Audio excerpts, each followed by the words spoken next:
Friends, ഇപ്പോൾ നമ്മൾ പോകുന്നത് കായലോരം കവായി കായലോരം ബീച്ചിലേക്കാണ്. ഇതിലേ അങ്ങോട്ട് പോകുന്നത്. ഈ നേരെ പോയിട്ടുണ്ടെങ്കിൽ ബീച്ചാണ്. ഈ ബീച്ചിൻ്റെ നേരെ ഓപ്പോസിറ്റ് ഈ സൈഡിൽ എന്ന് പറയുന്നത് കവായി കായലാണുള്ളത്. അപ്പോൾ ഞാൻ ആക്ച്വലി കടലിൻ്റെ കാര്യം എനിക്ക് അറിയില്ലായിരുന്നു. കവായി കായൽ ഇവിടെ ഉണ്ടെന്ന് അറിയാം. അപ്പം കായൽ കാണാൻ വേണ്ടിയിട്ട് അങ്ങോട്ട് വന്നത്. അപ്പോഴാണ് ഇവിടേക്ക് എത്തിയപ്പോഴാണ് മനസ്സിലായത് ഇതിനടുത്ത് തന്നെ ബീച്ചും ഉണ്ടെന്ന്. അപ്പോൾ നമുക്ക് ബീച്ചിലേക്കൊന്ന് പോയിട്ട് നോക്കാം.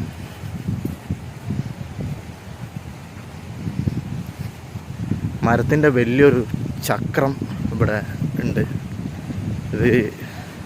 ഇതെന്തിൻ്റെതാണെന്ന് അറിയില്ല. വല്ല ബോട്ടിൻ്റെയോ ഇതിൻ്റെയോ മറ്റോ ആയിരിക്കും. ഉണ്ടോ?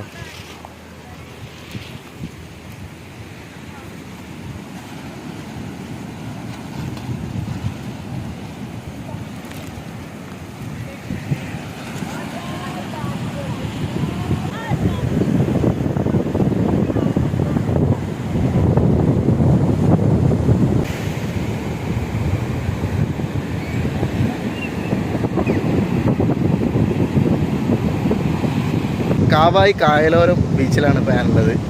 ഈ ബീച്ചിലേക്ക് വരുന്ന വഴി എന്ന് പറയുന്നത് നല്ല കടൽ, ഒരു സൈഡ് കടലും പിന്നെ ഒരു സൈഡ് കായലും പിന്നെ തെങ്ങിൻ തോപ്പും ഒക്കെ ആയിട്ടുള്ളൊരു അടിപൊളി വഴിയിലൂടെയാണ് ഇങ്ങോട്ടേക്ക് എത്തുന്നത്. ഏകദേശം ഒരു 4 കിലോമീറ്ററോളം അതുപോലെ തന്നെയുള്ള വഴിയാണ്. നല്ല തണലും ഒക്കെ ആയിട്ടുള്ളൊരു റൂട്ടാണ് ഇങ്ങോട്ടേക്ക്. ഒരു 4 കിലോമീറ്റർ അടിപൊളിയാണ്.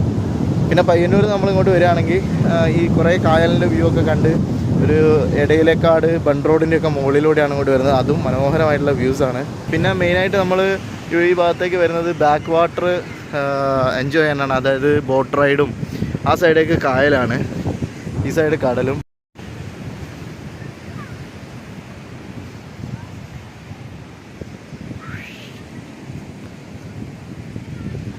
അപ്പോൾ നമ്മളെ ഈ വീഡിയോ ഇവിടെ തീരാണ്. ചെറിയൊരു വീഡിയോ ആണ്. അപ്പോൾ നമുക്ക് അടുത്ത വീഡിയോയിൽ വീണ്ടും കാണാം. Thank you for watching.